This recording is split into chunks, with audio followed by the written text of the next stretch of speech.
The biting wind of late autumn tore through Pine Creek, carrying with it the scent of dying grass and the whispers of a town that had long ago written off Mercy Cole as a relic of no consequence. At 55 years old, Mercy sat on the sagging porch of her weathered cabin, her arthritic fingers working methodically to mend a pile of torn rags that would serve as winter insulation for the cracks in her walls. The grey November sky pressed down like a judgment, and her swollen knuckles ached with each pull of the coarse thread through fabric that had been mended so many times it was more patch than original cloth. Mercy was known throughout the settlement as the town's charity case, that widow woman who had outlived her usefulness and, according to the poisonous gossip that flowed freely from the general store to the church steps, wasn't worth the space she occupied. Her distant relatives, the vulture cousins, as she privately called them, treated her like a problem to be solved rather than a person to be respected, constantly circling her small plot of land like carrion birds, reminding her with cruel regularity that a woman her age had no business clinging to property she couldn't properly maintain. Every morning she woke to the hollow silence of an empty house, performing the small rituals of survival that kept body and soul tethered together, enduring the calculated coldness of a community that had decided long ago she had nothing left to offer. That particularly bitter afternoon, Mercy felt the weight of her years settling deeper into her bones. She paused in her mending to flex her aching hands, trying to coax warmth back into fingers that seemed to grow stiffer with each passing season. It was then she heard the steady rhythm of hoofbeats approaching along the rutted path that led to her isolated property. She looked up and saw a man mounted on a powerful sorrel horse, around 29 years old, with a quiet intensity in his weathered features and auburn hair that caught the weak afternoon light, giving him an almost otherworldly presence in the gathering gloom. Samuel Saints dismounted with the easy grace of a man accustomed to solitude, his boots striking the hard-packed earth with quiet purpose. He removed his worn hat, revealing eyes the color of rich soil after rain, eyes that looked at Mercy not with pity, but with something she hadn't seen directed at her in over a decade: respect. "Mrs. Cole," he said, his voice low and measured, "I've come seeking your help, if you're willing to give it." Mercy set down her mending, her practiced cynicism rising like a shield. Men didn't ride to her door unless they wanted something, and they certainly didn't address her with courtesy. "My help costs more than most are willing to pay," she said, her tone sharp enough to cut through whatever scheme he was running. Samuel's expression didn't waver. "I've got a heifer down at my place. She's struggling with her calf, and the cattleman from Riverside doesn't know his rear from a fence post. Every rancher within 50 miles says you've got knowledge of herbs and birthing that no one else possesses. I'm not asking for charity, ma'am. I'll pay your rate and add extra for the ride out." Mercy studied him carefully, searching for the mockery, the cruel joke that usually accompanied such requests. But Samuel Saints stood there with his hat in his hands, waiting with a patience that spoke of genuine need rather than malice. For the first time in years, someone was treating her aged wisdom as valuable rather than worthless. "I'll get my bag," she said finally. The weeks that followed transformed into something Mercy had never anticipated: a partnership built on mutual respect. Samuel sought her counsel on matters beyond livestock, asking her opinion on land management, weather patterns, and the practical wisdom she'd accumulated through 5 decades of frontier survival. When he appeared at the Sunday service in Pine Creek's cramped wooden church, every head turned to watch him stride down the center aisle. He stopped directly beside the pew where Mercy sat alone, the space around her conspicuously empty as always. The Reverend paused mid-sermon, and the collective breath of the congregation seemed to suspend in the musty air. "Pardon the interruption, Reverend," Samuel said, his voice carrying to every corner of the room. but I've got something that needs saying in front of witnesses." He turned to face Mercy, his eyes steady and sure. "Mrs. Cole, I'm asking for your hand in marriage, not out of pity and not out of convenience, but because in these past weeks I've found in you a partner whose wisdom and strength I respect more than any person I've ever known." The silence shattered into gasps and frantic whispers. Mercy's vulture cousin Beatrice stood abruptly, her face flushed with indignation. "This is absurd. She's old enough to be your mother." Samuel didn't even glance in Beatrice's direction. His gaze remained fixed on Mercy. "Well, ma'am, will you have me?" Mercy felt 55 years of protective armor cracking apart. "Yes," she whispered. "Yes, I will." The ranch Samuel called home was modest by any standard. A sturdy cabin with a stone hearth, a well-maintained barn, and pastures that rolled toward distant hills. But as Mercy settled into her new life, she began noticing details that didn't align with the image of a simple cattleman struggling to make ends meet.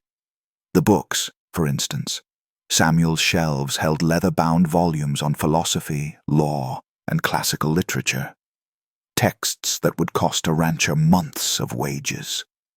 He read Latin as easily as English, and one evening she caught him writing correspondence in handwriting so elegant it belonged in a lawyer's office rather than a rough homestead. Where did a Montana rancher learn to write like a Boston gentleman? Mercy asked, watching him seal a letter with more care than seemed necessary. Samuel's hand paused, and something flickered across his face. Not quite guilt, but close. "My grandfather insisted on education," he said carefully. "Said a man's mind was his most valuable asset, regardless of how he earned his living." She noticed other things, too. The quality of his saddle, worth more than most men's horses. The way he negotiated cattle prices with mathematical precision that spoke of formal training. The occasional slip into refined speech patterns before he caught himself and returned to frontier vernacular. Mercy didn't press, but she understood she'd married a man carrying secrets. At night, lying beside him in their marriage bed, she wondered what drove a clearly educated man to hide among cattle and sagebrush, living far beneath his capabilities. 3 months into their marriage, Beatrice arrived at the ranch with 2 men Mercy didn't recognize, a lawyer from Riverside and a doctor whose medical bag looked suspiciously unused. Samuel was in the far pasture, and Beatrice had timed her visit with calculated precision. "We're here on a matter of family concern," Beatrice announced, her voice dripping with false sympathy. "Mercy, dear, we believe your recent choices indicate a deterioration of mental faculties. Dr. Pemberton has agreed to conduct an evaluation." The lawyer produced documents declaring Mercy incompetent to manage property, with signatures from several relatives who'd never shown concern for her well-being until she married a man with prospects. They intended to seize her small plot of land, the last remnant of her independence. But Samuel appeared in the doorway with frightening speed, his entire demeanor transformed. Gone was the gentle rancher. In his place stood someone who radiated authority and barely contained fury. "Under what legal statute?" Samuel's voice was ice. "Montana territory law requires a formal petition, medical testimony from multiple physicians, and a hearing before a territorial judge. This document," he snatched the paper from Beatrice's hand, "is worth less than the ink wasted on it." The lawyer stammered, "Sir, we have the right." "You have no rights here." Samuel's words cut like a blade. "This is private property, and you're trespassing. Leave now, or I'll have the territorial marshal arrest you for attempted fraud and conspiracy to commit theft." They fled, and Mercy stared at her husband with new understanding. The courier arrived on a Tuesday morning in early spring, riding a horse far too expensive for the Montana territory. His tailored suit was covered in trail dust, but the quality of the fabric was unmistakable. Eastern money, the kind that didn't belong anywhere near Pine Creek. "Correspondence for Mr. Samuel Saints," the courier announced formally, producing an envelope sealed with gold wax, bearing an elaborate crest. "I was instructed to deliver this directly into your hands and await your response." Samuel accepted the letter with hands that Mercy noticed were trembling slightly. He broke the seal and read in silence, his sun-weathered face draining of color with each passing second. When he finished, he stood motionless, staring at the paper as though willing the words to change. "Samuel?" Mercy's voice was gentle but insistent. "What's happened?" He looked at her, with eyes that held something between grief and dread. "My grandfather," he said quietly. "Edmund Saints. He's passed." He paused, struggling with words that seemed lodged in his throat. "The estate requires my immediate attention in Boston." The courier shifted uncomfortably. "Sir, the executors have made arrangements for your travel. Given the magnitude of the inheritance, there are urgent legal matters requiring the heir's signature." Heir. The word hung in the air like thunder before a storm. Mercy watched her husband, this man she'd believed to be a simple rancher, realize that the life he'd carefully constructed in the wilderness was about to shatter completely. "How much?" Mercy asked, though part of her already knew the answer would change everything. Samuel insisted they travel to Pine Creek together to make the announcement. The courier had already spread word through the settlement. Whispers of Eastern lawyers and massive fortunes had a way of moving faster than wildfire through drought-stricken grass.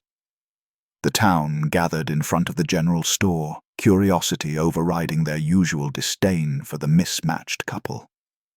Beatrice stood at the front, her face twisted with barely concealed anticipation of some scandal she could leverage.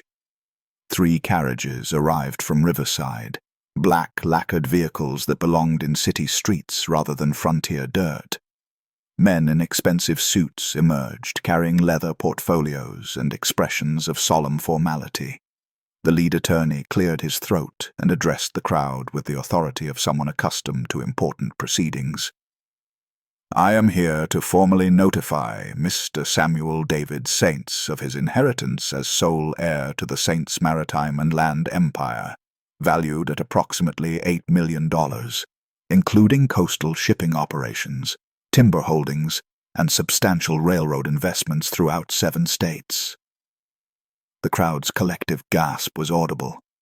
Beatrice's face went from smug to slack-jawed in seconds. $8 million. The sum was incomprehensible to people who measured wealth in cattle and acres. The attorney continued.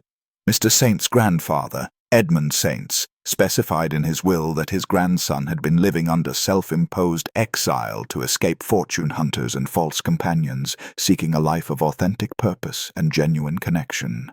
Every eye turned to Mercy. The old woman they'd mocked, the useless relic who'd somehow married the wealthiest man in the territory. The Saints' estate in Boston was a monument to wealth that made Mercy's breath catch in her throat. 3 stories of brick and marble, with manicured gardens that employed more staff than Pine Creek had residents. Samuel squeezed her hand as they ascended the limestone steps, sensing her apprehension. Inside, a gallery of lawyers and business associates waited in the drawing room, their expressions ranging from curiosity to barely disguised contempt. Mercy felt every one of her 55 years under their scrutiny, her simple traveling dress suddenly feeling like rags, despite being the finest garment she'd ever owned. "Gentlemen," Samuel said firmly, "my wife, Mrs. Mercy Saints." A silver-haired lawyer named Thornton barely concealed his sneer. "Mr. Saints, while we respect your choices, Perhaps Mrs. Saints would be more comfortable waiting in separate quarters while we discuss the complexities of the estate. These matters require sophisticated understanding of— "My wife stays," Samuel interrupted, his voice carrying the authority Mercy had heard when he'd confronted Beatrice. "And I'll remind you that my grandfather's will explicitly grants me sole discretion over all estate matters." Thornton's jaw tightened. "Of course. However, given your wife's background, surely you understand the social implications. Boston society will expect—" "Boston society," Mercy said quietly, her voice steady despite her racing heart, "can expect whatever it likes. But I didn't survive 55 years on the frontier to be dismissed as decoration by men who've never known a hard day's work." The room fell silent.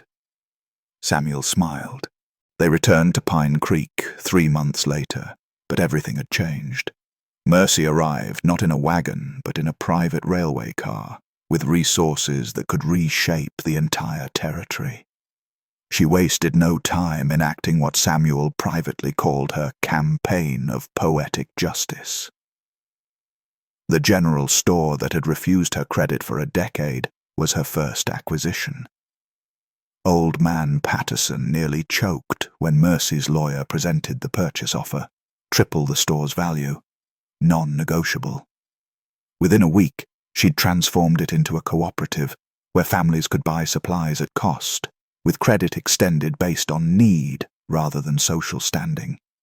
The boarding house that had turned her away when she'd first been widowed became a sanctuary for elderly women with nowhere else to go. Beatrice's husband's feed supply business, the one that had deliberately overcharged her, was purchased and restructured to provide fair prices to struggling ranchers.